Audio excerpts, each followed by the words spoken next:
Vamos lá, então. O professor Júlio Pimentel Pinto é bacharel, licenciado, mestre, doutor e livre-docente em História pela USP e foi professor do Departamento de História da PUC de São Paulo entre 87 e 1999.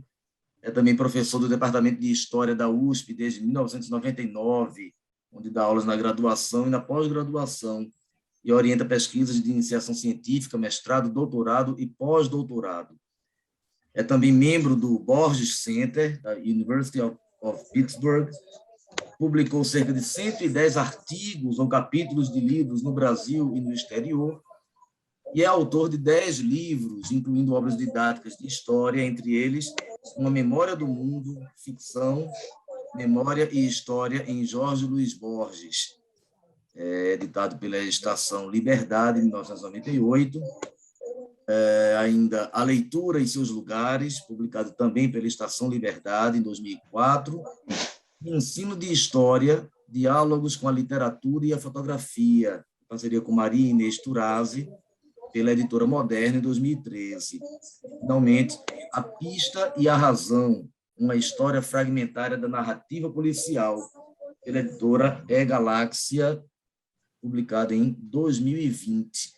Esse é o nosso convidado que nós trouxemos para o encontro de hoje, que vai nos trazer a análise, a sua impressão a respeito da obra Ficções, de Jorge Luiz Borges, e com muito prazer e com muita gratidão pela aceitação ao nosso convite, e passamos a palavra para o professor Júlio Pimentel Pinto.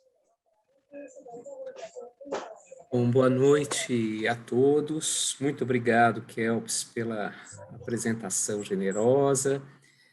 E muito obrigado à AMB pelo convite. É um prazer, é uma honra estar aqui com vocês essa noite e falar um pouquinho de Borges, né? Conversávamos agora há pouco e eu falava que eu faço uma espécie de militância borgiana, né? Um estímulo sempre da leitura e das discussões dos textos, dos muitos textos de Borges.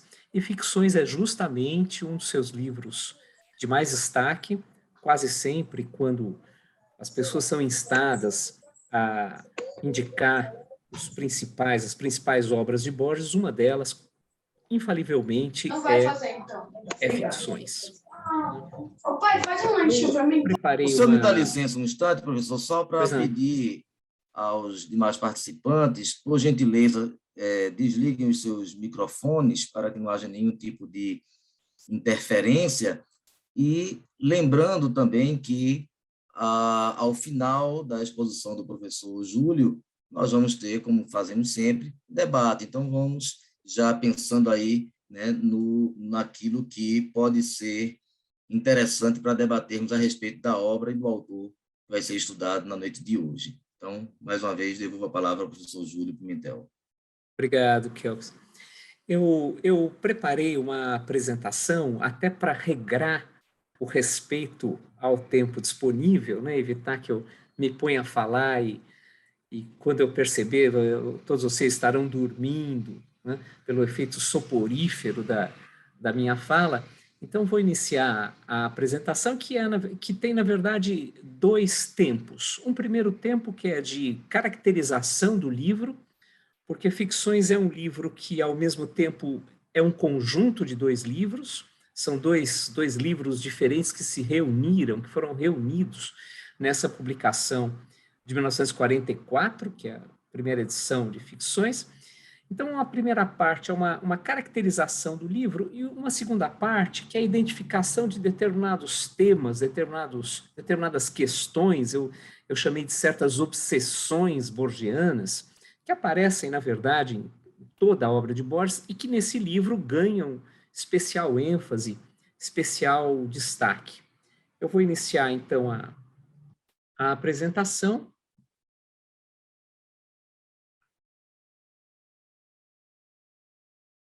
Vocês estão enxergando? Tudo certinho? Sim, sim. Então tá bom. Vamos lá.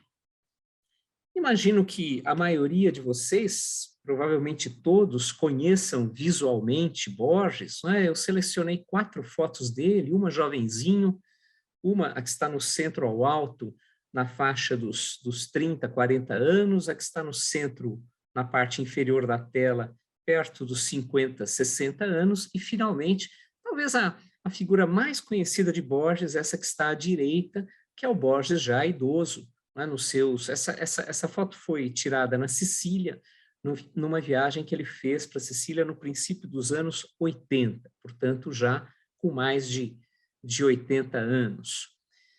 Uma bibliografia selecionada, né, só para destacar que o ingresso de Borges na literatura é basicamente com a escrita de poesia. Ele é um poeta precoce. O primeiro livro que ele nunca admitiu como dele foi publicado em 1919, chamou-se Os Salmos Vermelhos, e não está nessa lista porque essa lista inclui apenas aqueles que ele posteriormente reconheceu como seus livros. Exceção feita a essas 3 coletâneas de ensaios, Inquisiciones, El Tamaño de mi Esperanza, El Idioma de los Argentinos, que ele publicou nos anos 20, são textos de estirpe vanguardista, em que ele advogava mudanças linguísticas, em que ele recheava o texto de argentinismos, gauchismos, etc., e depois ele abandonou e nunca permitiu a reedição desses livros em vida. Então, tirando esses volumes, basicamente o que nós temos no princípio da obra borgiana é a escrita de poesia e alguns ensaios como esses de Evaristo Carriego e Discussão, do final da década de 20 e início da década de 30. O nosso livro de hoje, Ficções, ele tem primeira edição em 1944, mas ele incorpora um livro publicado, uma edição muito pequenininha, não é? de pouca divulgação, feita basicamente para que ele participasse de um concurso literário, que de resto ele perdeu, no ano de 41. Ficções incorpora o Jardim de Veredas que se bifurcam. Depois eu vou tratar um pouquinho de como se dá essa incorporação. O Borges mais famoso é o Borges contista. Quase todos os leitores de Borges, inclusive, ingressam em Borges através dos contos que muitas vezes são escritos sob a forma do ensaio, ensaios falsos, né? Falaremos disso mais à frente. A obra prossegue, né? Ao longo das décadas, ele escreveu até o fim da vida, até 1986.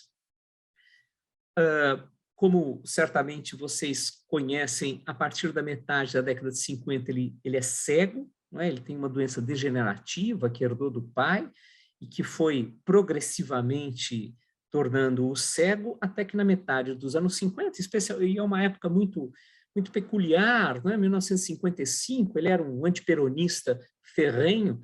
Em 55, Perón é derrubado, ele ganha um destaque na cena política, institucional, cultural, institucional argentina, torna-se diretor da Biblioteca Nacional de Buenos Aires, não é? Biblioteca Mariano Moreno, e ao mesmo tempo se torna cego. Ele traduz isso num poema muito amargo, que se chama Poema dos Dons, em que ele diz que Deus, em sua magnífica ironia, me deu ao mesmo tempo os livros e a noite. Ele continua escrevendo depois da cegueira e volta à poesia. Ele não escrevia poesia desde a década de 20, ele retorna à poesia depois da cegueira. Ficções, como eu dizia a vocês, sai em primeira edição em 1944. Essa é a capa da primeira edição, foi publicada pela editorial Sur, né, dirigida por Vitória Ocampo, uma personagem central no cenário cultural argentino na época, e também editora da famosíssima, importantíssima revista Sur, uma das mais interessantes, uma das mais inquietantes revistas culturais latino-americanas da época, talvez de todos os tempos, né? O índice que está aqui do lado não é da primeira edição, é da segunda, de 1956, e depois vocês entenderão por que eu optei por colocar essa imagem do índice da edição de 56, que quase integralmente corresponde à edição que nós temos hoje de ficções. Então, na prática, ficções é a reunião de um livro que havia sido publicado em edição pequena em 1941, como eu dizia agora há pouco, para participar de um concurso, o Jardim de Veredas que se bifurcam, acrescido de um conjunto que inicialmente era de mais 6 histórias e que recebeu o nome de Artifícios. É interessante pensar os nomes desses livros, né? Borges gostava muito desse título do livro de 41, que depois passou a ser a primeira parte de ficções, O Jardim de Veredas que se bifurcam, porque, em primeiro lugar, era o título do conto que fechava o livro, ele gostava de fazer uma espécie de espelhamento, ele põe os textos de que ele mais gostava para abrir e para fechar os livros sempre, e ele gostava também de uma estrutura tripla de títulos, né? Jardim, Veredas, bifurcam, né?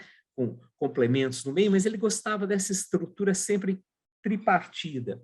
Além disso, é curioso, a palavra jardim traz uma sugestão, e ele declarou isso em várias entrevistas, traz uma sugestão do conceito de selva, do século de ouro espanhol, uma das obsessões borgianas, né, o barroco espanhol, o século de ouro espanhol, que era o termo que se usava selva para indicar a reunião, a antologização de peças retóricas desordenadas, ou seja, a ideia do jardim ou da selva como esse espaço de aproximação e reunião de vários elementos que não têm uma necessária relação entre si. Além disso, outro termo que é muito, muito caro a Borges é a ideia do cruzamento, a ideia da mistura, da combinação, né? Ele gostava muito desse título, Jardim de Veredas que se bifurcam. Já a segunda parte do livro, Artifícios, né, que foi escolhida, o título foi escolhido para indicar aquele outro conjunto de textos que foi aposto ao Jardim de Caminhos que se bifurcam, tem menos a ver com o conteúdo e muito mais com a estratégia narrativa. A ideia de que artifício é a dissimulação, é a habilidade, é a artimanha, é a maneira de armar formalmente, ou seja, é a construção formal, é a estratégia de construção formal dos textos. Já o título Ficções não foi escolhido por ele e ele não gostava do título. Ele havia publicado antes Inquisições e Discussão e ele achava que o editor queria apenas mais um título breve, sucinto, etc.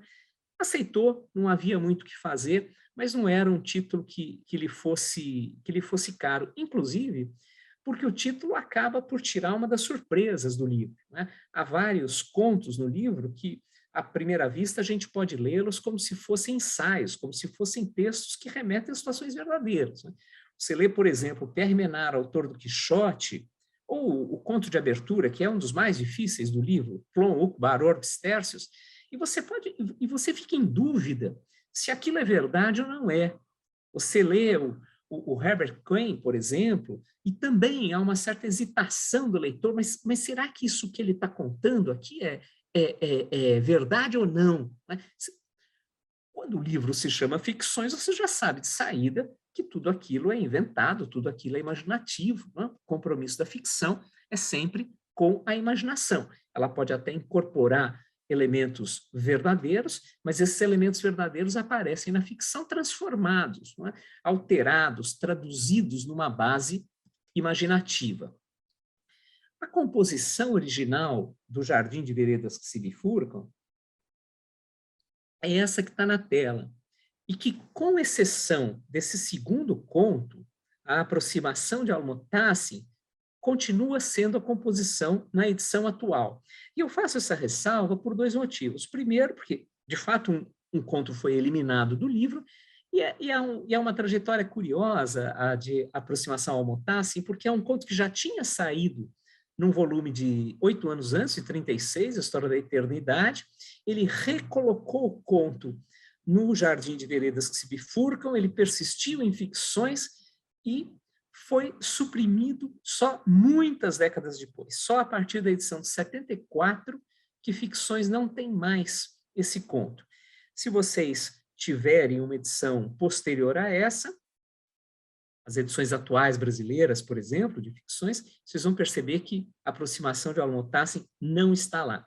O segundo motivo que me faz fazer esse comentário é que uma das características muito marcantes do trabalho literário de Borges era a constante reescritura dos seus textos e reorganização dos seus livros.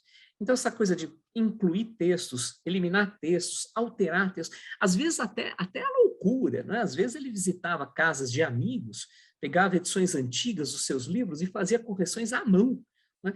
Porque a cada edição ele alterava. A edição crítica de Borges é uma loucura, porque implica mudanças edição a edição de quase todos os textos, né? Ele vai mobilizando novas ideias, ele vai alterando, às vezes ele suprime textos, ele também fazia essa maluquice, ele pegava edições antigas e arrancava páginas dos textos que ele havia suprimido em edições posteriores, ou seja, esse controle estrito sobre a obra.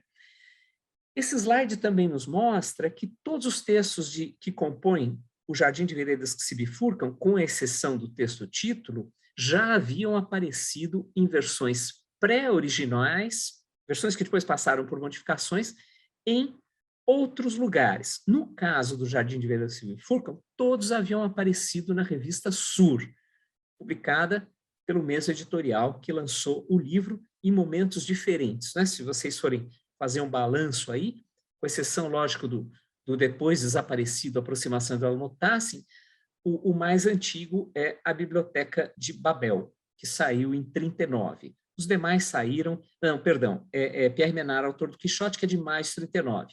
Biblioteca de Babel, de agosto de 39. Os demais saíram entre 40 e 41. Artifícios, como só foi incorporado em 44, quando o livro Ficções saiu mesmo, reúne textos originalmente publicados no La Nación, jornal argentino que existe até hoje, um dos principais jornais argentinos, e, de novo, na Revista Sur. E, posteriormente, na edição de 56, ele ainda acrescentou mais 3 contos.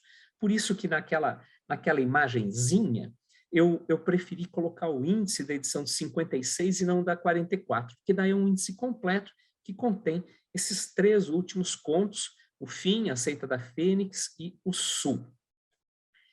Caracterizado o livro de forma geral, e considerando aí a limitação do tempo dessa primeira parte da nossa conversa, né, dessa apresentação, eu optei por apontar de que maneira certos temas borgianos aparecem em vários contos do livro. O primeiro deles é a aposta borgiana de que tudo é ficção. A ficção é algo universal. O crítico literário Emir Rodrigues Monegal, um dos maiores críticos literários latino-americanos e amigo pessoal de Borges, um grande estudioso, inclusive, da obra de Borges, já falecido, o Emir Rodrigues Monegal dizia que Borges era uma espécie de Midas literário. Tudo que ele tocava virava ficção. E o tema de que tudo pode ser transformado em ficção aparece em quase todos os contos do livro, mas especialmente nesses 7 que eu elenquei abaixo do tema. E nos mostra, afinal de contas, o que é Borges. Não é? Borges, um sujeito que acreditava na ficção e que traduzia essa crença na amplitude, né, na universalidade da ficção, nos seus próprios textos ficcionais. Um amigo e colaborador, parceiro de vários livros com Borges, também um grande escritor argentino, Adolfo Bioy Casares, na casa de quem Borges jantou ao longo de quase toda a vida, quase toda a noite, ele jantava na casa de Bioy, e depois do jantar eles se recolhiam à biblioteca do Bioy, lá na Recoleta, e ficavam conversando noite adentro sobre literatura. Quando ele estava escrevendo um texto juntos contra o Bioy, o texto se iniciava, escreviam alguns dias, tal.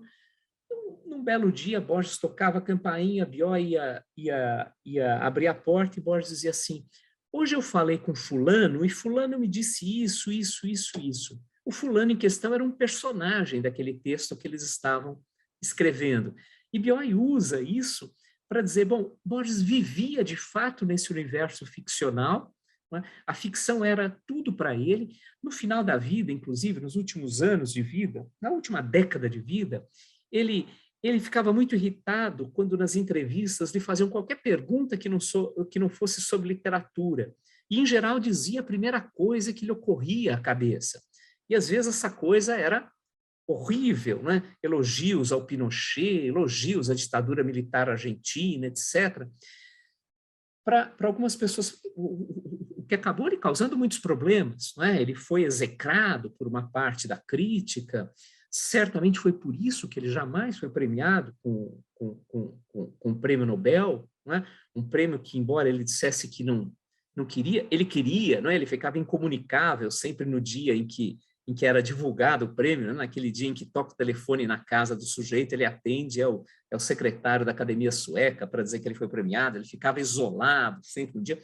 Foi candidato, foi cotado desde o começo dos anos 60, por mais de 20 anos ele foi cotado, e é muito provável que ele não tenha sido premiado por motivos políticos, por essas declarações que, no momento em que a América Latina vivia sob regimes militares fechados, acabavam trazendo problemas para ele, e que e diziam os amigos, ele falava essas coisas porque ele não queria falar de política, ele queria falar de literatura. Então, a ideia da universalidade da ficção, que é tão notável nesses contos, mas também em outros contos, ela percorre todo o livro Ficções.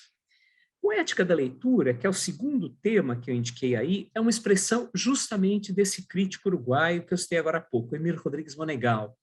Rodrigues Monegal lembra que Borges gostava de dizer sempre que ele se orgulhava mais dos livros que havia lido do que dos livros que havia escrito. E a partir, especialmente, desse conto tão impressionante, que é Pierre Menard, autor do Quixote, Rodrigues Monegal diz, para Borges, o universo assumia a forma de uma biblioteca e, por sua vez, essa biblioteca era como uma memória do mundo.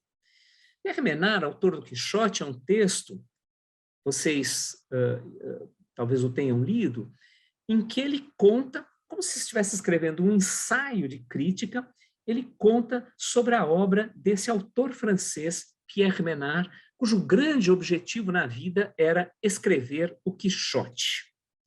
Ele não queria copiar o Quixote, ele não queria escrever outro Quixote, ele queria escrever exatamente o mesmo livro que Cervantes publicou no princípio do século XVII, só que ele, Pierre Menard, no século XX. E o narrador do conto de Borges, Pierre Menard, autor do Quixote, ele, depois de elencar as obras do Pierre Menard, fazer celebração, a celebração do autor, etc., ele diz assim, vamos então examinar o Quixote de Pierre Menard em comparação com o Quixote de Cervantes. Ele cita um trecho do Quixote de Cervantes, e em seguida cita um trecho do Quixote do Menard. Obviamente é o mesmo trecho.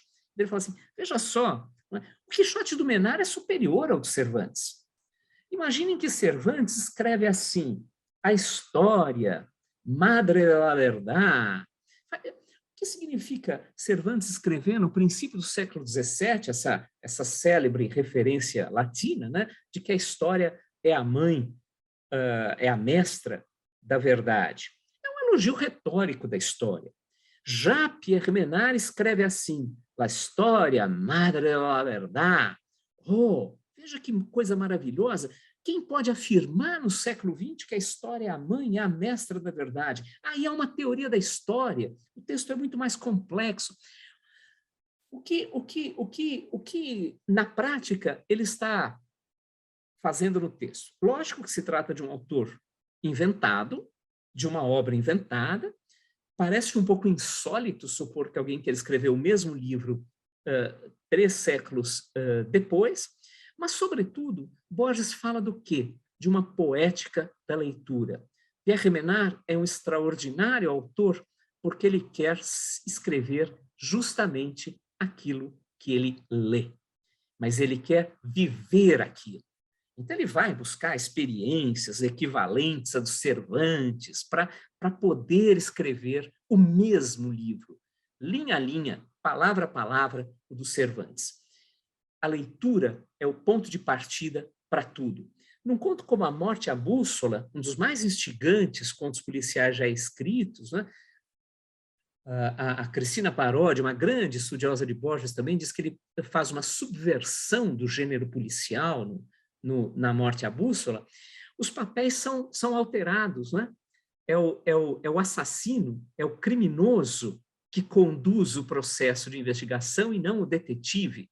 Existe o espelhamento entre os dois, como em tantas histórias policiais, mas as posições estão invertidas. Quem conduz todo o movimento não é o investigador, é o investigado.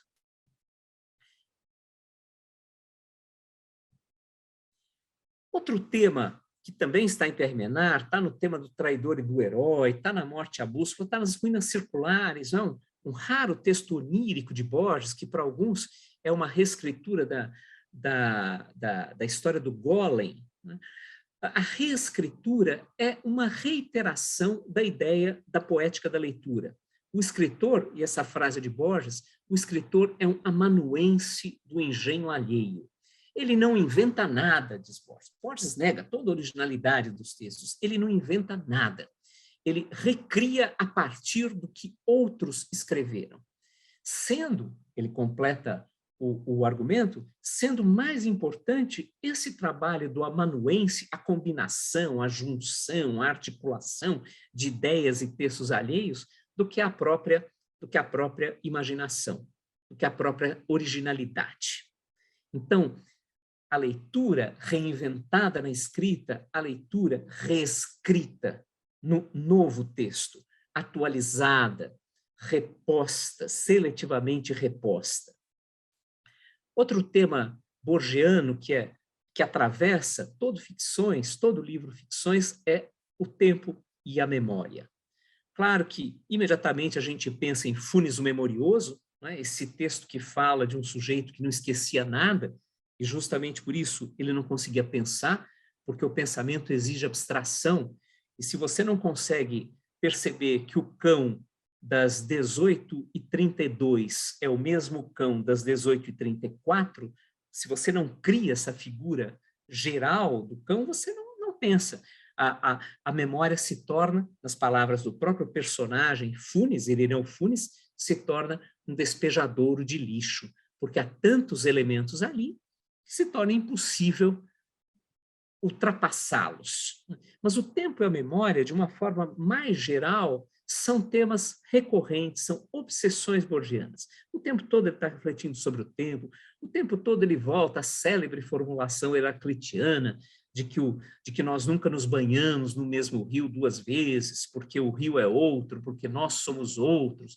O tempo todo ele pensa no tempo como algo que forma os homens, um tempo com T maiúsculo, um tempo absoluto, mas que é experimentado pelos humanos das mais diversas maneiras, e desse tempo, substância formadora dos homens, se projetam inúmeras, infinitas temporalidades, e a memória opera entre elas, a memória circula entre essas infinitas temporalidades. Eu falei agora há pouco da subversão do policial que Borges pratica em A Morte e a Bússola, mas, no geral, ele pratica subversão de quase todos os gêneros literários. É muito difícil você pegar um texto de Borges e dizer assim, isso é um ensaio, isso é um conto, esse é um ensaio verdadeiro, esse é um ensaio falso, essa é uma tragédia, esse é um policial, esse segue as matrizes do gênero X ou segue as matrizes do gênero Y. Ele ultrapassa essas divisões e mistura tudo, né? Pensem num texto como Três Versões de Judas, em que ele recorre a personagens bíblicos, mas ressitua esses personagens em muitas outras aparições. Às vezes dá a impressão de que está lendo um ensaio, às vezes dá a impressão de que você está lendo um texto religioso. O tempo todo você está lendo um texto 100% imaginativo. Um outro tema borgiano por excelência é o da impostura, é o do simulacro. E daí talvez o melhor exemplo seja esse conto que é um dos meus contos favoritos de Borges, o tema do traidor e do herói, em que o sujeito, em nome de uma causa, que o narrador situa de maneira arbitrária, ele fala assim, digamos que seja na Irlanda, digamos que seja no ano tal, em nome de uma causa que ele traiu, ele contribui, ele colabora na preparação, na organização do seu próprio assassinato, um justiçamento, porque os seus colegas de causa descobriram a traição, e aquele que narra é também quem planeja o assassinato a partir de uma peça do Shakespeare. Então, tudo ali é um simulacro.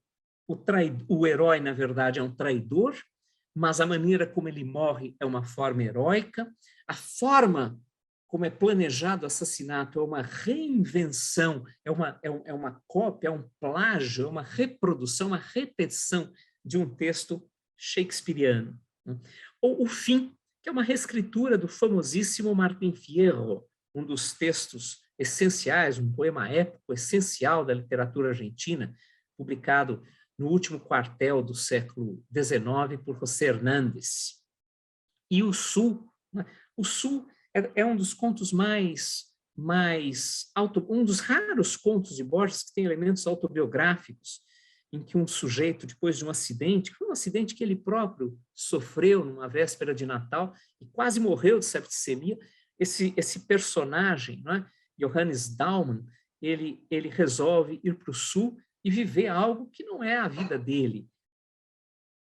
Entra num embate de facas, do qual certamente ele vai sair morto, mas o texto conclui antes que o embate ocorra efetivamente, e o leitor fica o tempo todo sem saber exatamente se aquilo está acontecendo, se é um delírio do Daumann, se aquele Daumann que sofreu o acidente é o mesmo que viajou para o Sul e parou lá num armazém e se dispôs a duelar com gaúchos. Um equivalente ao tema da impostura e do simulacro é o tema das duplicidades, das repetições históricas. Em Borges, todos os tiranos assassinados são Césares. Todo casal de namorados, São Paulo e Francesca. Ele retoma temas de leituras, no caso, o episódio do César, do Júlio César, apunhalado na escadaria do Senado romano, ou os personagens da comédia, Paulo e Francesca, e recria esses personagens em situações, em circunstâncias, em outros locais. Ele reinventa, ele refaz, ele repete, e ao repetir ele duplica e inventa. E, finalmente, o último tema, eu imagino que eu esteja aqui com a corda no pescoço do tempo, o tema dos mistérios e dos enigmas, né? Borges era um sujeito fascinado pela narrativa policial, uma narrativa que muitas vezes é subestimada, é vista como literatura de entretenimento, subliteratura, mas literatura policial tem de tudo, não é? Tem o texto de baixíssima qualidade literária, e tem Edgar Poe, e tem Chesterton, e tem Borges. Então, o tema do enigma, o tema do mistério, ele inclusive foi organizador de antologias de narrativas policiais na Argentina, foi coordenador de coleções de obras policiais na Argentina entre os anos 30, 40, até comecinho dos 50, e o enigma, a ideia do mistério é sempre algo muito presente nos textos borgianos e percorre esse livro sensacional que é Ficções. A gente encerra com essa caricatura belíssima, né, do acervo da Biblioteca Nacional de Buenos Aires, a Biblioteca Mariano Moreno, de Alberto Broccoli, feita nos anos 70. E depois, se a gente tiver tempo, eu vou mostrar umas imagens de uma exposição recente que aconteceu na biblioteca, em que desenhistas fizeram ilustrações a partir de contos de ficções. Mas eu vou provisoriamente interromper aqui a apresentação e passo a palavra a vocês, mais uma vez agradecendo pela ocasião.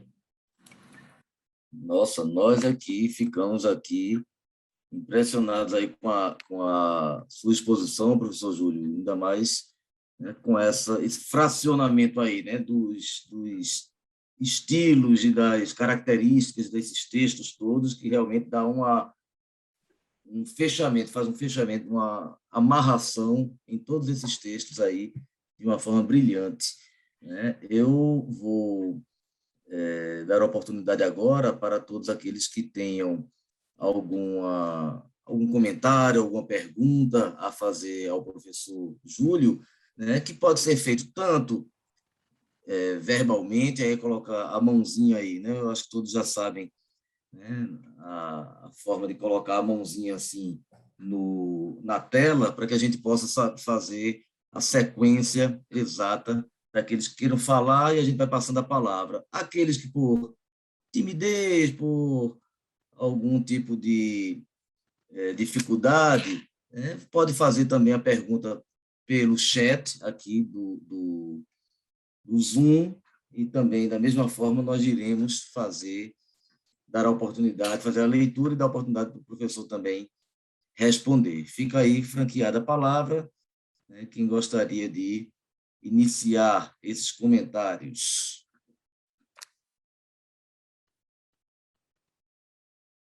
Pronto. Com a palavra, o Franco Cocuza. É só ligar o microfone.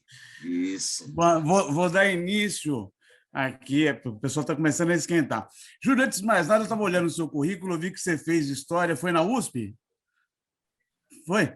Eu fiz história na USP. Sim. Eu ingressei junto com a Lilian Schwartz. Nós ingressamos em 78, no período da tarde. Agora não me lembro se você foi colega, acho que da mesma época. Um pouquinho depois, eu entrei na graduação na História da USP em 82. Mas eu então, fiz você estava matérias saindo, eu depois estava também. entrando. Não, mas eu fiz matérias depois, eu fiquei lá até ser jubilado, porque eu já era juiz desde 82, eu ainda fazia algumas matérias, daí eu comecei a fazer matérias à noite depois também. E meu gosto é muito grande.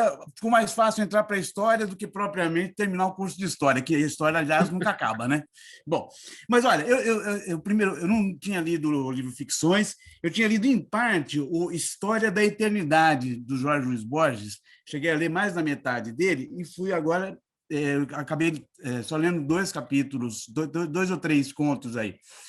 Mas ele é realmente muito difícil a leitura dele, na verdade, é uma leitura assim, extremamente, como dizer assim, que deixa a gente meio maluco, né? Então, nesse conto do Pierre Menard, eu estava olhando, quando ele começa a descrever as obras do Pierre Menard, eu falei, meu Deus do céu, eu sou absolutamente ignorante, porque eu não sei nada se aquilo é verdade, se aquilo é tudo mentira. Aí tem uma hora que ele fala, relaciona no item E, que o Pierre Menard escreveu o seguinte artigo: um artigo técnico sobre a possibilidade de enriquecer o xadrez eliminando um dos peões da torre. Menard propõe, recomenda, discute e acaba por recusar essa inovação. Aí eu falei assim, não, mas aqui é tudo mentira. Só pode ser tudo mentira. Mas até aí eu estava assim, numa confusão muito grande se realmente aquilo era uma ficção de um conto ou se era realmente uma verdade. Depois daquele trechinho que você citou, quando ele reescreve aquele trecho sobre a mãe, que é exatamente igual, isso aqui é uma coisa de louco. Mas, olha, adorei, eu não tive muito tempo esse mês aqui, estava com umas atividades, mas eu vou, aproveitando sua belíssima palestra, retomar pelo menos alguns contos aqui aos poucos. Muito obrigado por ter participado desse evento tão maravilhoso, Júlio. Que prazer em revê-lo, apesar da gente não ter se trombado naquele momento distante da história do Brasil. Vocês preferem que eu vá comentando? Bom, muito obrigado pelo comentário, Franco. Vocês preferem que eu vá comentando ou as pessoas falam e depois eu reúno tudo? O que é melhor? O que vocês acham mais adequado? Desculpa, acho que pode ir comentando a cada pergunta, a cada intervenção dos participantes. É para não correr o risco de esquecer, né? A Isso, memória vai se desfazendo aos poucos, né? Ela vai se desmilinguindo, né?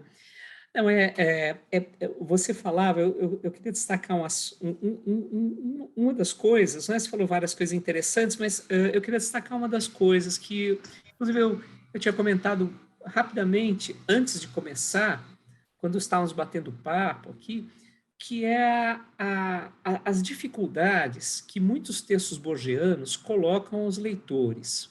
Né? Não são todos os textos, né? Se você pegar ficções, há textos que vão ser lidos sem grande dificuldade. Acho que o Sul, sobretudo, o Sul é um texto que é possível ler e não se espantar, não se surpreender, como normalmente Tlon, Ukbar Ortstercius ou Pierre Menard chocam o leitor, né? E esse é um dos traços, eu acho, que fazem com que Borges seja um autor mais citado, às vezes, do que lido. Porque, por horas, às vezes é difícil você achar uma forma de ler Borges de maneira a simplificar os textos. Repito, alguns textos permitem isso, outros não, né? Há textos que parecem muito enigmáticos, que parecem muito herméticos, em que não há muito como entrar neles sem esmiuçar a própria estratégia narrativa, na construção literária. Isso dá trabalho, é claro, né? Mas vale lembrar que nem todo Borges é assim, né? Eu citei o Sul, e se vocês pegarem, por exemplo, um dos últimos livros que ele publicou, é um livro, inclusive, que eu gosto muito, que se chama O Informe de Brody. É um livro de contos também, e é um livro em que todos os contos permitem muitos níveis de leitura. Porque não é sempre que a gente quer ler aquele negócio complexo que vai fazer com que você tenha que se concentrar, tal. Às vezes você quer uma leitura mais rápida, quer uma leitura mais ágil, né? E o Informe de Brody é um livro que permite tanto que você leia assim, como entretenimento, entre dois momentos, né, enquanto naquela horinha de descanso depois do almoço, como você pode ler na hora que você quer fazer uma reflexão mais profunda sobre a tessitura literária, etc. Agora, alguns contos não permitem esses níveis tão variados de leitura. Acho que Pierre Menard é um deles, né? Você fica meio desorientado, né? Você fica meio chocado com aquilo que está diante dos seus olhos, né? Mas, de qualquer maneira, a Borges traz, sim, esses desafios, e em uma parte da sua obra ele oferece uma gradação aí dos níveis de leitura, né? Umberto Eco, semiólogo italiano, sempre lembrava que a gente pode ler um texto de muitos jeitos. E acho que há muitos jeitos de ler a maior parte da obra de Borges. Mas obrigado pelo seu comentário, Fran.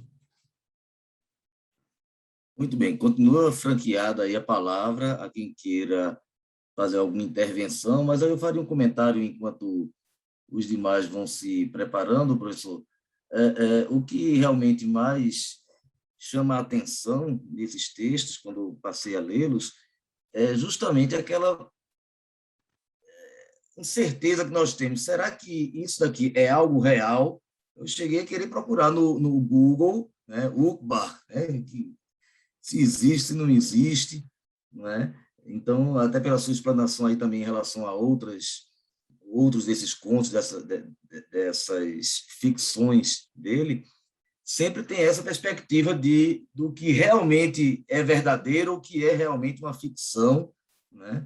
E é interessante, eu me lembrei, ao ler essa obra, de um outro autor, mas que, claro, um outro estilo, uma outra circunstância, o Ítalo Calvino, que é um realismo fantástico, né? Aquela coisa, o neorrealismo, né? O Visconde partido ao meio, mas ali você percebe que é uma ficção realmente, você nitidamente é uma ficção. Você não pode imaginar que possa ser verdadeira a história de um Visconde partido ao meio com uma bala de canhão, né? E está ali vivendo e tal, né? E aquelas fábulas italianas e tal, tem muitas histórias assim também. Mas em Borges fica realmente naquela é quase como um ensaio. Você não sabe se realmente é um ensaio, se é uma ficção, se é uma história inventada por ele ou se é algo real. Então, é uma característica bem interessante que me chamou muito mais a atenção nessa leitura.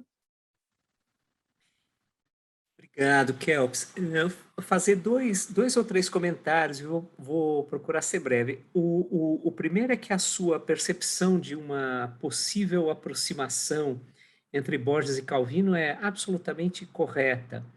Acho que há muitos pontos, a gente pode até, numa outra ocasião, discutir isso, mas há muitos pontos de relação entre Borges e Calvino, inclusive houve, em 1985, se não me falha a memória, isso foi editado em livro, um seminário em Genebra, na Suíça, de estudos comparativos Borges-Calvino, que gerou uma edição, logicamente eu não acompanho o seminário, mas gerou uma edição em 2 volumes, enfim, de dissecação dessa relação Borges-Calvino. A segunda observação é sobre essa dúvida que muitas vezes paira, né? Hoje em dia, a gente tem motores de busca na internet e daí rapidamente a gente consegue resolver a dúvida. Você joga lá Pierre Menard para ver se tem um verbete da Wikipedia sobre Pierre Menard ou sobre Uqbar, né? E depois de uma pequena pesquisa você já descobre. Mas imagina o leitor de 1944, que, claro, poderia consultar a Enciclopédia Britânica, por exemplo, né? Aliás, essa brincadeira existe dentro do próprio conto, né? From Uqbar Urbis Tertius, né? As edições divergentes da Enciclopédia Britânica, etc. Poderia consultar uma enciclopédia, mas persistiria com a dúvida. O que é inquietante em Borges, eu sempre brinco com os meus alunos na faculdade, quando eu dou aula sobre Borges, é que a gente não pode confiar jamais. A gente não pode confiar jamais. Às vezes, ele usa autores falsos, ele inventa autores e atribui obras falsas a esses autores. Às vezes ele cita autores verdadeiros ou personagens verdadeiros, mas associa a eventos ou a obras falsas. Às vezes ele usa obras falsas, obras verdadeiras e associa a autores falsos. E às vezes ele simplesmente mistura, né? Ou seja, você nunca pode, né? Eu sempre costumo dizer, pelo amor de Deus, jamais citem uma passagem de Borges para confirmar que a obra tal é de tal autor, tal. Há inclusive uma coisa divertidíssima, uma passagem divertidíssima. Há um texto de Borges, um ensaio sobre As Mil e Uma Noites, em que ele diz assim: a noite 601, na edição, eu não me lembro mais que edição que ele cita, talvez a do Richard Burton, mas enfim, na noite 601, segunda, não é a do, é a edição do Antoine Galland. A noite 601, na edição de Antoine Galland, é aquela em que a princesa Sherazade conta ao sultão Shahriar a sua própria história. Ele usa isso lá. E você encontra uma querida amiga e colega, professora no Departamento de Antropologia da PUC de São Paulo, Marisa Werneck, que tem um estudo muito bonito, inclusive acabou de ser publicado um livro dela, o Livro das Noites, se chama o trabalho dela, uma tese sobre As Mil e Uma Noites. Ela identificou vários comentadores das Mil e Uma Noites que se referem a essa noite 601, que estaria na edição do Antoine Galland, em que a princesa Sherazade contaria sua história, patati patatá. Ocorre que, em primeiro lugar, a edição do Antoine Galland não é dividida por noites, então ele não teria como saber qual era a noite 601. E, em segundo lugar, não existe aquela história. O que Borges fez? Ele fala isso no texto. A noite 601, na edição do Antoine Galland, é aquela em que a princesa Sherazade conta a sua própria história. 2 pontos. E conta uma história que ele inventou.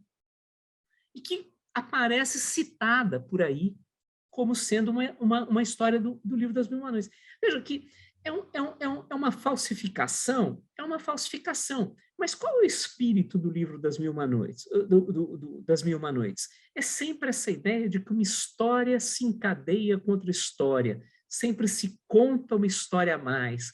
É um livro que vem da tradição oral e foi fixado, mas recebeu inúmeras versões, inúmeras edições divergentes entre si. Então, o que Borges faz? Ele falsifica uma história para ser fiel ao espírito das Mil e Uma Noites, que é contar uma história a mais. Né? De novo, estamos aí diante de uma impostura, né? De uma traição e de um heroísmo. Né? Então, é sempre muito perigoso a gente confiar nas coisas de Borges, e o tempo todo está sendo desafiado por esses textos e por essas falsas atribuições. O terceiro comentário, então eu vou ser muito, muito breve, é que essa junção, porque isso também daria pano para manga, essa junção de gêneros, essa mistura de gêneros, aquilo que eu chamei de subversão dos gêneros, tal, ela na literatura argentina, na tradição argentina, ela é mais frequente do que a gente imagina e é muito anterior a Borges. Um dos livros fundadores da Argentina, não só do ponto de vista literário, mas da concepção de argentinidade, é um livro de Domingo Faustino Sarmiento, de 1845, que se chama Facundo, e que tem como subtítulo Civilização e Barbárie. Esse livro foi, inclusive, uma das inspirações do Euclides da Cunha para os sertões. O Euclides constrói os sertões com a mesma divisão que o Sarmiento, que foi um intelectual argentino, foi político, chegou a ser presidente argentino, foi presidente argentino entre 1868 e 1874. O Euclides, por exemplo, ele usa a mesma divisão, aquela tripartição, né, que tem nos sertões, né? A terra, o homem, a luta, é uma tripartição que ele baseia no Facundo. E o Facundo, do Domingo Faustino Sarmiento, ele é um livro de gênero indiscernível. Ele é uma biografia de um caudilho de La Rioja, Facundo Quiroga. Ele tem aspectos jornalísticos, ele tem trechos de ficção, ele tem aspectos ensaísticos, ele às vezes parece um estudo de geologia, assim como os sertões, a primeira parte dos sertões. E essa mistura de gêneros na tradição argentina, que começa com o Facundo, prossegue, né? Prossegue, chega a Borges, vai além de Borges. Há um escritor que eu gosto muito mais recentemente falecido, inclusive, em 2017, que é Ricardo Piglia, que também faz essa mistura o tempo todo, né? Então, é muito interessante, porque na prática, de alguma maneira, Borges está mexendo com categorias, com elementos, com gêneros mesmo, se quisermos, que são universais, que são internacionais, e, por outro lado, ele também está sendo fiel a uma tradição argentina de fundir gêneros diferentes e indeterminar o gênero literário do texto. Obrigado, mais uma vez, pela sua questão, pelo seu comentário. Isso, eu é que agradeço aí pela sua explicação e, de fato, não imaginava que realmente houvesse já algum estudo nesse sentido, né, dessa aproximação, enfim, essa relação Calvino e Borges.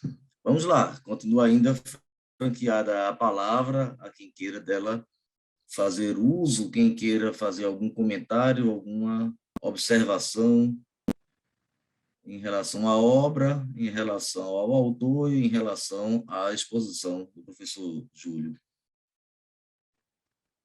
Tiago, você parece que tinha uma... Se ninguém tiver... pois não. Pois não, Tiago. Opa, boa noite, tá? Renovando os cumprimentos. A minha internet não está legal. Vocês estão me ouvindo bem? Sim, sim. Então, parabenizando o professor Júlio pela explicação, pela palestra, pela didática, né? Por dedicar o tempo dele em favor do nosso estudo de leitura. E, na verdade, fiquei curioso. Ele disse que teria um material, né, que poderia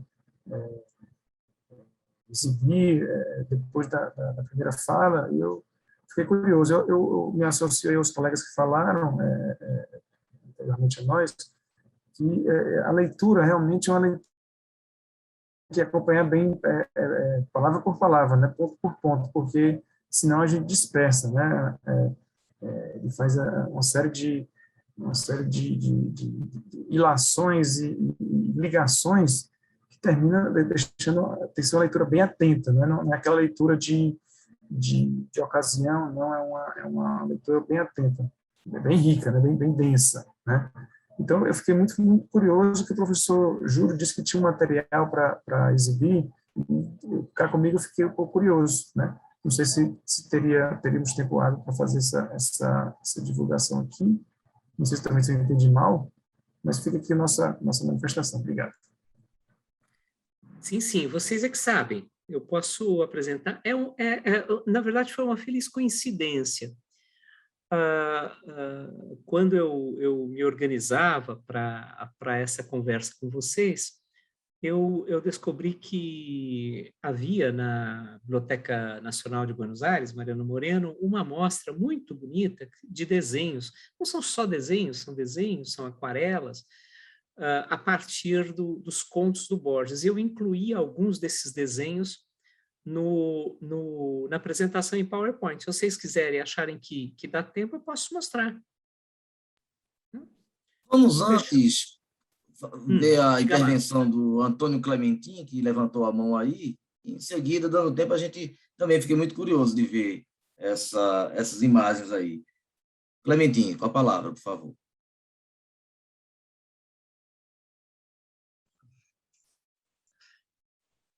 Boa noite a todos. Quando garoto, lá, 20 e poucos anos, tentei ler Jorge Luiz Borges. E percebi que não era para mim. Realmente eu não entendia e até brinquei. Eu digo, esse meu parente, ele tem uma literatura muito difícil. Eu também sou Borges, né? Então ficou uma frustração, né? E eu sempre ouvia falar de Borges. Eu não desisti, né? E ao ler os livros do Borges, você percebe que tem uma estrutura literária com muitas citações históricas, filosóficas, literárias também, né, de um modo geral. E se você não tem conhecimento disso, ele, por exemplo, não lembro qual foi dos contos que ele cita Clausewitz, né, von Clausewitz, que é um estrategista de guerra alemão. Então, você, não conhecendo esses personagens, às vezes você fica com uma dificuldade de entendimento.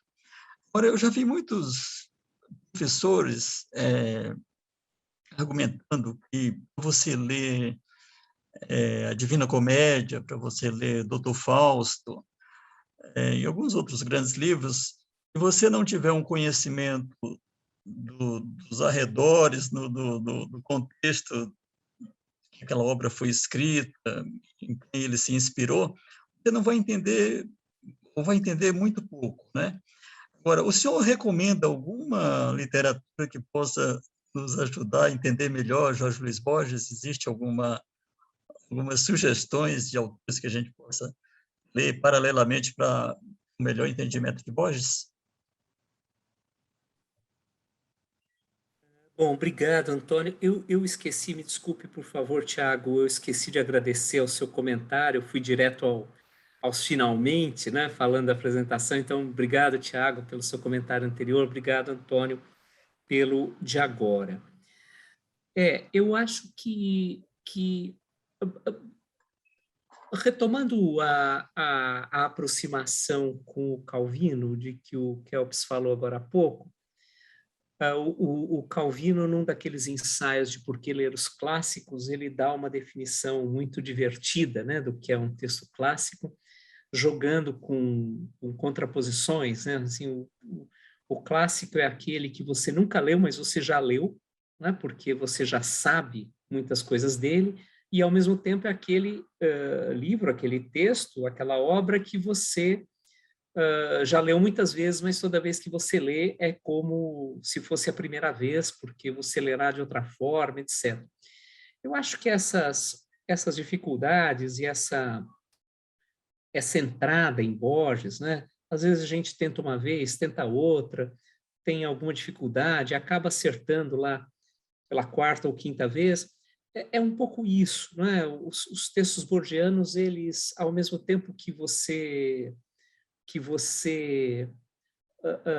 os vê, né, em que a gente os toma como totalmente estranhos a nós, nós também os tomamos como meio aparentados, como meio próximos, né? Você comentava, antes da gente começar essa conversa, que teve na academia uma discussão sobre o Aleph, né? Mesmo quem nunca leu o conto Aleph, tem uma noção do que seja o Aleph, né? Daí você vai ler o conto, é como se começasse do nada. A bibliografia sobre Borges é uma bibliografia imensa, né? Calcula-se que haja, e é uma bibliografia produzida em tudo que é canto do mundo, é muito interessante. Ela não está concentrada. Há uma grande bibliografia norte-americana sobre Borges, há uma grande bibliografia francesa sobre Borges, mas você tem estudos na Alemanha, você tem estudos na União Soviética, não existe mais, mas na antiga União Soviética, na Rússia, etc. Aqui no Brasil já há uma tradição borgiana. Você sabe que o primeiro sujeito a falar de Borges aqui no Brasil foi o Manuel Bandeira. Logo depois o Mário de Andrade também falou de Borges, né? E os primeiros textos sobre Borges aqui no Brasil surgem no final dos anos 20. Então já há uma boa produção brasileira, tal.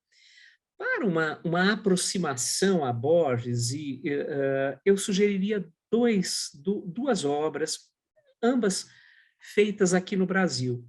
Uma delas, eu não sei se ainda está em catálogo, é um livro da minha colega do Departamento de Letras Modernas da USP, Ana Cecília Olmos. Eu vou digitar aqui no chat, né, porque é mais fácil. A Ana é argentina, mas ela está aqui no Brasil faz muito tempo, e ela publicou, professora de literatura hispano-americana na USP, ela publicou esse Por que Ler Borges, pela editora Globo, há coisa de 10 anos, e é um livro muito, muito, muito interessante. E o que eu acho uma obra maravilhosa, absolutamente maravilhosa, organizada por Jorge Schwartz. O Jorge foi também o editor da primeira edição brasileira das obras completas de Borges, que saiu pela Editora Globo em 99. Atualmente é uma outra edição, pelo Davi Arrigucci, outro estudioso admirável de Borges, pela Companhia das Letras. Mas o Jorge organizou um volume que se chama Borges Babilônico, que foi editado pela Companhia das Letras 2017. O Borges Babilônico é uma espécie de enciclopédia Borges, um dicionário ou uma enciclopédia Borges. E no Borges Babilônico há lá, eu não me lembro mais agora de cabeça, mas alguma coisa em torno de 700, 800 verbetes de nomes, de localidades, de conceitos, de ideias que estão na obra de Borges. Daí tem o formato mesmo de um dicionário. Você procura pelo verbete e ajuda muito, principalmente nessa identificação, né, de certos nomes, às vezes reais, às vezes ficcionais. O Borges Babilônico saiu aqui no Brasil em 2017 e no começo do ano que vem sai numa edição da Fundo de Cultura Econômica Argentina, uma edição ampliada e revisada. Então, se quiserem esperar, vai ser uma edição muito melhor, porque a gente notou que tinha alguns errinhos, né? Um livro enorme, um livro de quase 700 páginas, com, né, vou dizer a vocês, 700, 800 verbetes. Então, é inevitável que haja erros, e daí na nova edição o Jorge Schwartz corrigiu e acrescentou outros textos, né? acrescentou alguns textos interessantíssimos, tal. Então vai sair uma edição muito bonita pela Fundo de Cultura Argentina, em espanhol, evidentemente, no começo do ano que vem. Mas a brasileira é muito bonita, inclusive, é uma edição muito bonita. Só aproveitando uma observação, no estante virtual, acabei de olhar, tem 5 exemplares novos e tem 9 exemplares usados do Por que Ler Borges, a partir de R$11, no estante virtual, para quem quiser já encomende. Obrigado, Franco. Obrigado, Antônio. Vamos lá. Antes de passar a palavra para o colega Jorge Frias, tem só um comentário aqui de Carolina Navarro, dizendo aqui no chat: eu admito que estranhei muito os primeiros contos. Certamente não foi só você, Carolina. Mas, se quiser comentar, professor Júlio, e em seguida eu passo a palavra para o doutor Jorge Frias. Carolina, é isso mesmo, né? O estranhamento. O estranhamento é uma estratégia de afetar o leitor também, né? você desmobiliza um pouco, quebra um pouco a expectativa, e daí o leitor já entra no texto de outra maneira. Então, não deixa de ser uma maneira, uma forma de o texto se comunicar com o leitor. Mas esse estranhamento é absolutamente comum, não se surpreenda, não estranhe o seu estranhamento, pelo contrário. Muito Obrigado bem. pelo seu comentário. Muito bem. Jorge Frias com a palavra, por favor. Boa noite a todos e boa noite ao professor especialmente. Agradeço muito as informações que ele apresentou hoje, para mim foram muito úteis. Mas eu só queria fazer uma observação, que eu comecei com esse prólogo do livro e fiquei absolutamente atônito. Com os primeiros contos seguintes, a minha perplexidade só aumentou. Aí eu imaginei que, como eu não participei do encontro do mês passado, em que a gente leu o livro de Garcia Marques, e que lá também existem alguns contos fantásticos, eu imaginei que eu não tivesse tido algumas dicas que lá pudessem ter sido apresentadas, né? Mas o que eu queria comentar hoje, além dessa minha perplexidade toda, que só ficou mais leve, como o professor mesmo disse, com o último conto, que é aquele do Sur, né? Que é bem mais palatável do que todos os outros. Mas o que eu queria ressaltar que, apesar de eu ficar perdido nessas histórias e achar que eu deveria procurar nas entrelinhas o que o autor queria dizer, afinal das contas, né? E por isso eu me proponho a reler tudo que eu já li uma vez, eu queria ressaltar que eu achei fabulosa a linguagem que ele usa. As figuras de linguagem, a construção fraseológica, me deixou muito gostei muito dessa forma de construção dele e das ideias que ele vai apresentando, apesar da história ficar perdido, não sabia se voltava para trás, se ia para frente, enfim, gostei muito, parabéns o professor pelas dicas que deu aí, que vão me fazer reler as histórias para tentar entender com essa nova perspectiva. Muito obrigado. Eu que lhe agradeço, Jorge, pela presença, pela leitura também, né?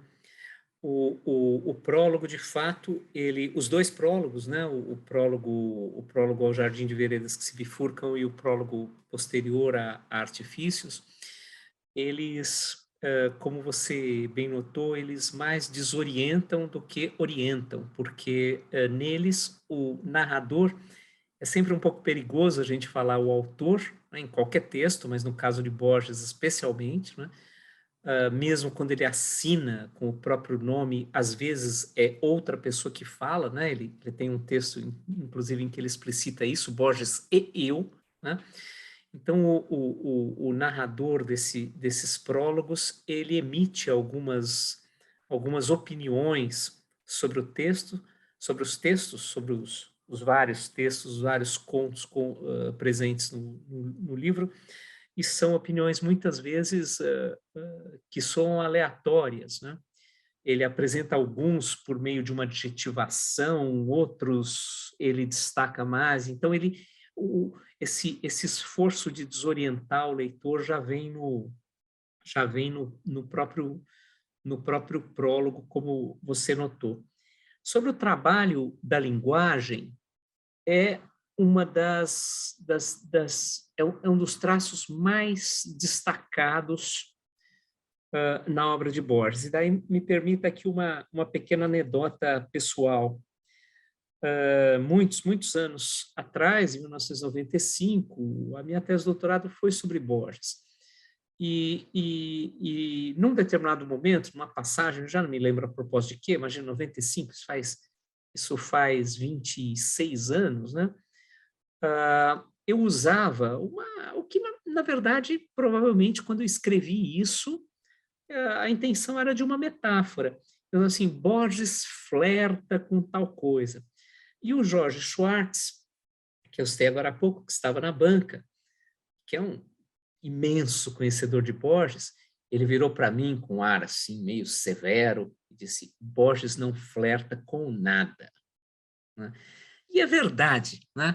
A observação é de uma agudeza, é de uma precisão incrível, porque flertar sugere um certo descompromisso.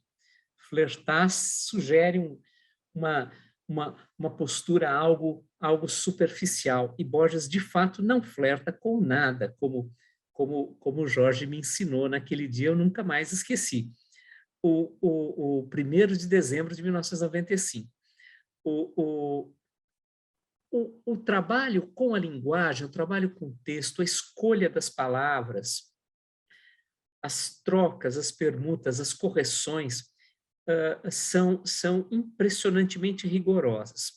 Nos últimos 3 anos, o Daniel Balderston, que é um estudioso de Borges, é inclusive o atual diretor do Borges Center na Universidade de Pittsburgh, que é o principal centro de estudos borgianos do mundo e que edita uma revista semestral de estudos borgianos, que se chama Variações.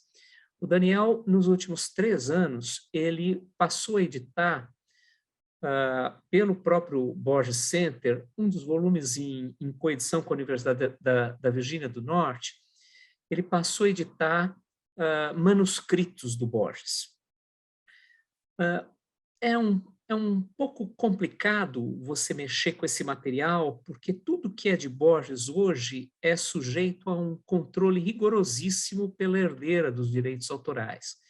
Então, ele só pôde mexer, na verdade, com manuscritos que estavam já em bibliotecas norte-americanas, bibliotecas universitárias norte-americanas. E ele fez, então, um volume para poesia, um volume para contística, um volume para ensaística. São 3 volumes editados em 2000 eu falei 17, mas não, 3 anos para cá, 2018, 2019, 2020, cada um desses volumes. E esses manuscritos, eles são uma aula de como Borges escrevia. Tanto que depois o Daniel sintetizou tudo num livro que se chama Como Borges Escrevia, How Borges Wrote, que está sendo estudado para edição pela EDUSP, mas ainda não tem edição brasileira, tem edição norte-americana e argentina apenas. É muito impressionante porque ele tinha uma caligrafia minúscula, antes de ficar cego, evidentemente. Ele tinha uma caligrafia minúscula, ele escrevia sempre nos cadernos que parecem aqueles cadernos de contador, né, com aquelas linhas finas vermelhas nas laterais. Ele escrevia pequenininho. E você nota nos manuscritos que, às vezes, uma frase, ele indicava... Não tinha só, estou passando um caminhão aqui. Ele indicava 4, 5, 6 termos para aquele lugar, para aquela palavra, né? 4, 5, 6 opções de palavras para aquele momento do texto. E depois ele vai selecionando.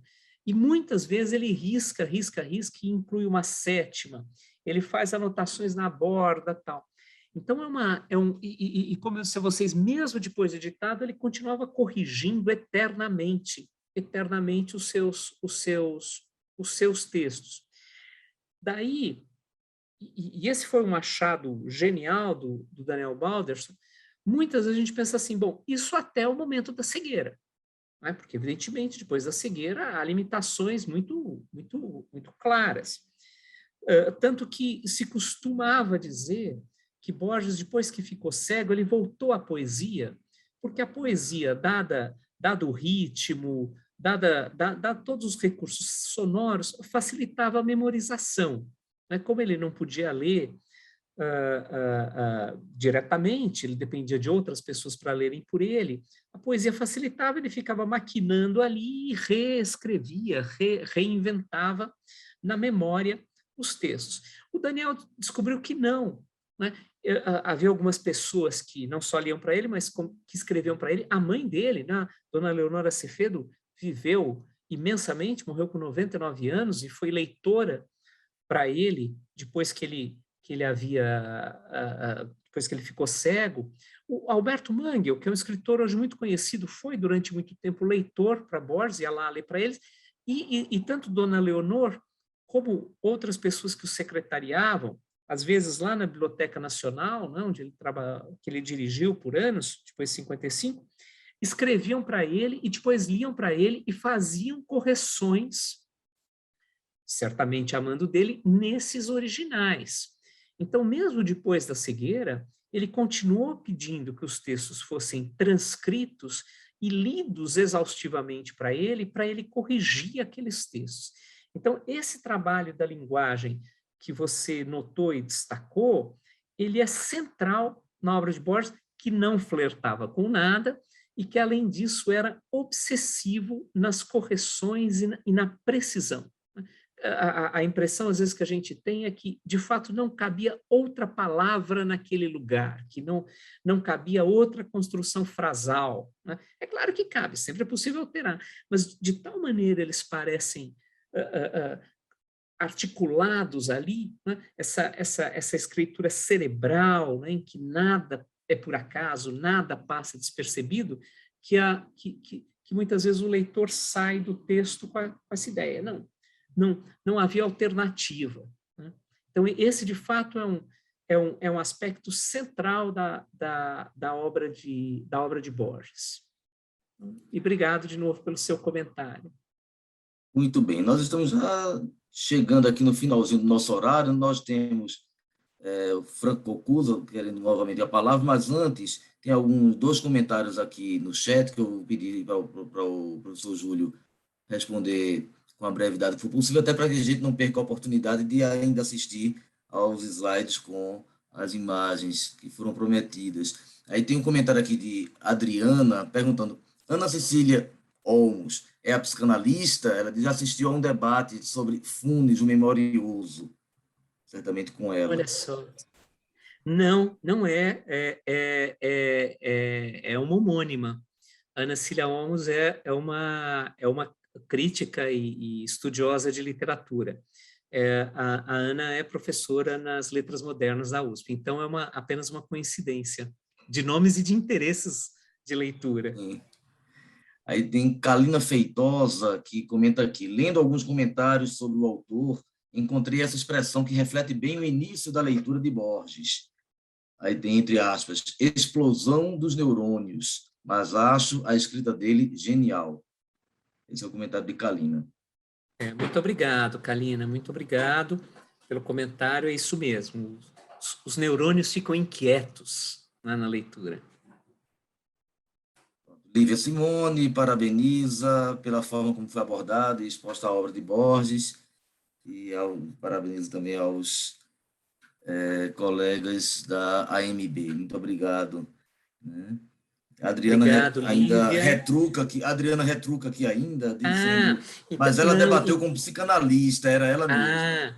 Então eu é entendi errado, Adriana. Obrigado pelo comentário e pelo esclarecimento. Eu tinha entendido que havia uma psicanalista com esse nome. Não, então é ela mesma. Então, perfeito. Muito obrigado, Adriana. E obrigado, então, Lívia, também pelo seu comentário. E a Denilza, que também acabou de escrever, e o Fabiano falou, desculpa eu me antecipar para a gente ganhar tempo, só que sobre a Maria Kodama. A Maria Kodama é a viúva e herdeira dos direitos autorais de Borges e, de fato, ela controla com muito, digamos, com muito rigor, com muito cuidado, todo o uso que se faça da obra de Borges. Franco Cocuza, para a gente encerrar e em seguida o professor... Vou ser bem breve. As imagens. Júlio, a gente conversando aqui sobre as pessoas que escreveram sobre Borges, eu lembrei, bom, o fato de ser aposentado, eu sou rato de livraria, né? E eu achei um livrinho, eu não lembro o nome do autor, mas o autor é brasileiro e ele ganhou um concurso com esse livro.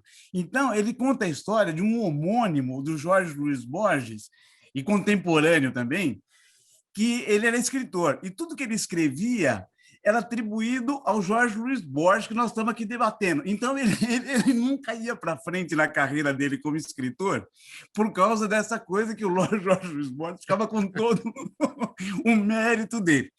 E aí ele passa o livro explicando, falando muito sobre o Jorge Luiz Borges, comparando. Ele faz um trabalho, ele deve ser um estudioso muito grande do Jorge Luiz Borges, mas ele fica... Aí chega a seguinte conclusão, que ele só vai ter sucesso se ele matar o Jorge Luiz Borges. E ele passa a outra metade do livro tentando matar o Jorge Luiz Borges.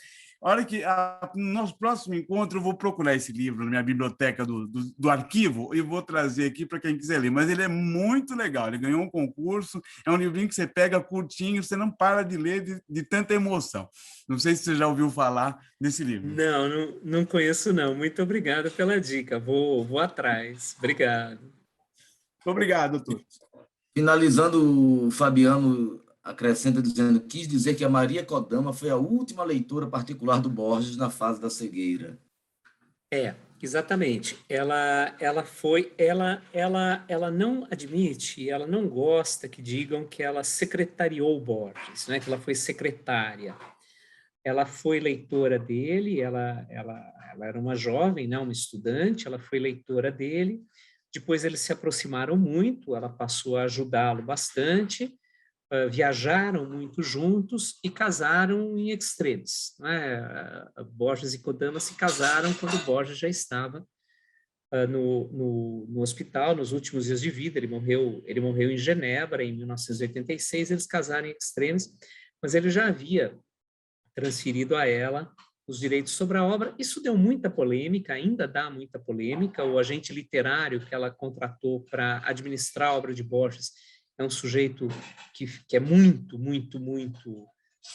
eficaz no seu trabalho, e isso significa que muitas vezes as pessoas usam textos de Borges e sofrem processos monumentais. Então, a Maria Kodama acabou se tornando uma personagem um pouco controversa no mundo borgiano. Eu só encontrei pessoalmente uma vez e tive a melhor impressão possível. Fizemos um debate aqui na Fiesp em 99, ano do centenário de nascimento de Borges. Ela foi uma pessoa extremamente gentil, mas ela controla aquilo com mão de ferro.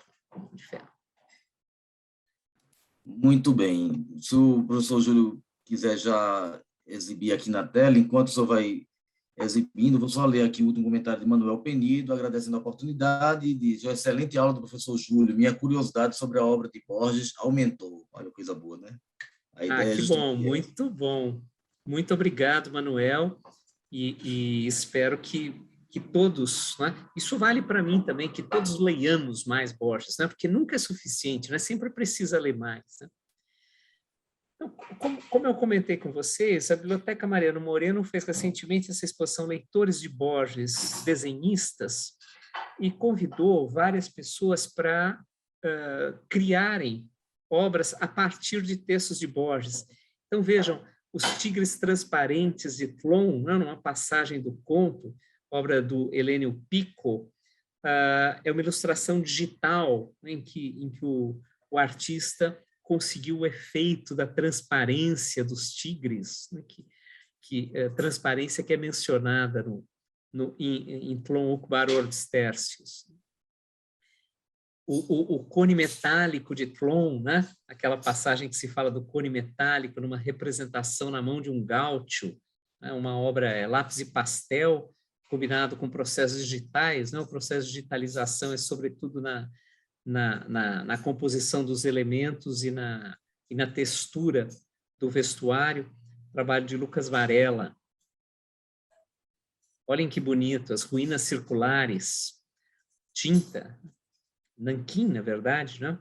É feito em Nanquim, Henrique Alcatena.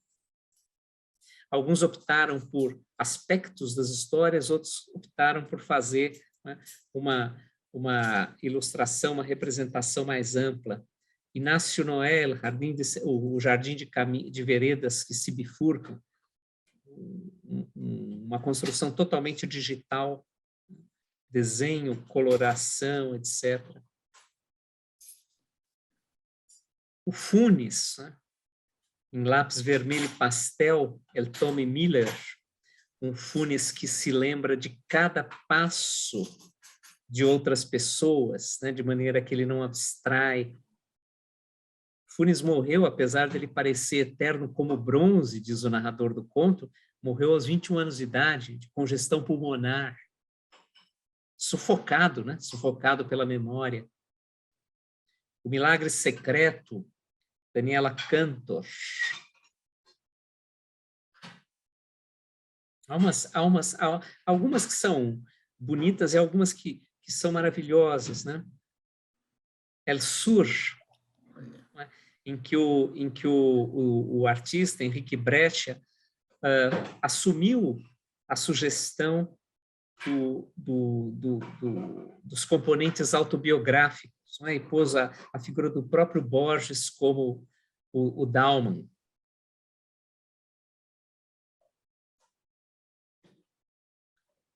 E terminamos assim essa apresentação.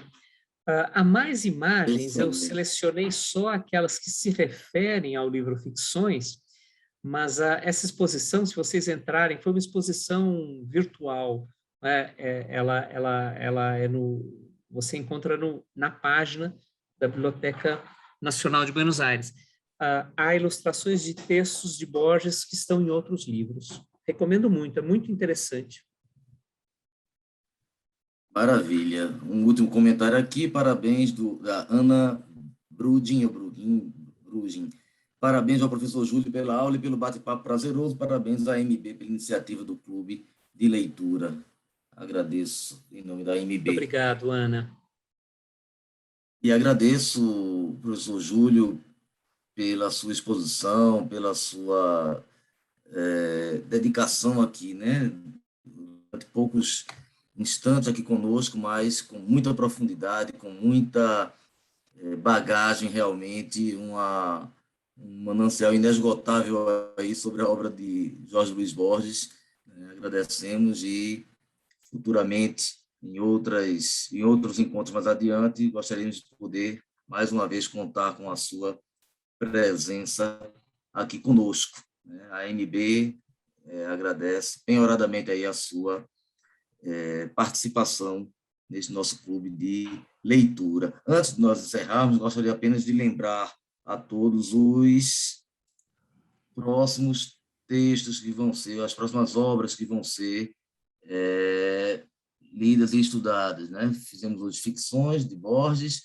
No próximo mês, no dia 27 de outubro, teremos O Herói Discreto, de Mário Vargas Llosa, que vai ter mediação do juiz Max Nunes de França, e é até uma coisa que a gente está abrindo a partir do próximo mês, a possibilidade de qualquer um de nós, participantes aqui do grupo, né, do Clube de Leitura, poder se habilitar para mediar algum desses nossos encontros, né? Então, vamos inaugurar essa etapa com Max Nunes de França, presidente da MPB, com O Herói Discreto, Mário Vargas Llosa, tem um trava-línguas aqui, que vai ter uma palestra com Gabriel Quack, que é jornalista, escritor e palestrante. Em novembro, não teremos nenhum encontro, só pelo fato de, por questões de agenda, nós temos postergado o nosso encontro para a primeira quarta-feira do mês de dezembro, que era quando nós poderíamos contar com a palestra da professora russa Helena Vassina, que vai falar sobre a obra Crime e Castigo, nada menos de Crime e Castigo, de Dostoiévski. Então, por questão de agenda, ela não poderia, na última quarta-feira do mês de novembro, vamos fazer, então, o encontro dia 1º de dezembro, será oportunamente divulgado e terá a mediação do nosso vice-presidente da MB, Luiz Tiago Brandão de Almeida. Aí, em dezembro, efetivamente, o resto do mês não teremos, na última semana de dezembro, não teremos encontro, teremos no dia 26 de janeiro de 2022 a obra O Duelo, de Chekhov, ainda sem definição de mediador e de convidado, e dia 23 de fevereiro, Lady Macbeth, do distrito de Mtsensk, de Nikolai Leskov. Então, serão 3 obras russas, né, nossa proposta de 3 obras dentro do mesmo contexto, dentro de uma mesma, seja um contexto histórico ou de estilo literário, enfim, no caso aqui, 3 obras russas, né, encerrando com Lady Macbeth, do distrito de Mtsensk, de Nikolai Leskov. Então, meus amigos, fica aí o convite a todos, lembrando mais uma vez, aqueles que sejam escritores, que queiram exercitar aí o seu talento literário e pôr-se à prova no 2º Prêmio Literário da MB. As inscrições vão até o dia 13 de dezembro. Informações mais detalhadas podem ver no próprio site da AMB, ok? O edital está lá com a forma de inscrição. Então, mais uma vez, agradeço penhoradamente a presença de todos e esperamos contar com a participação, né, de todos nos próximos encontros. Um abraço aqui ao colega Alexandre Targino, que imagino que seja meu grande e querido amigo Alexandre Targino, daqui da Paraíba, que está pela primeira vez aqui conosco neste nosso clube de leitura. Doutor Kelps, Pois não, Clementina? o senhor falou que convidaria as juízas a fazer trabalho de mediação no clube, porque, por enquanto, só tem homens mediando. Sim, sim. Nós podemos já pensar nos próximos encontros, né? Não nos próximos 2, que já temos Max Nunes e Tiago Brandão, mas nesses de janeiro e fevereiro do próximo ano, sim, com certeza seria muito bom poder contar com uma presença feminina aqui na mediação conosco. Então, fica por hoje encerrado este nosso encontro, mais uma vez com muita gratidão pela presença. Um abraço a todos. Eu também agradeço a todos, muito obrigado pelo convite, pela presença, pelas questões, pelos comentários, por compartilharmos leituras, que é das coisas mais importantes que se pode fazer. Muito obrigado.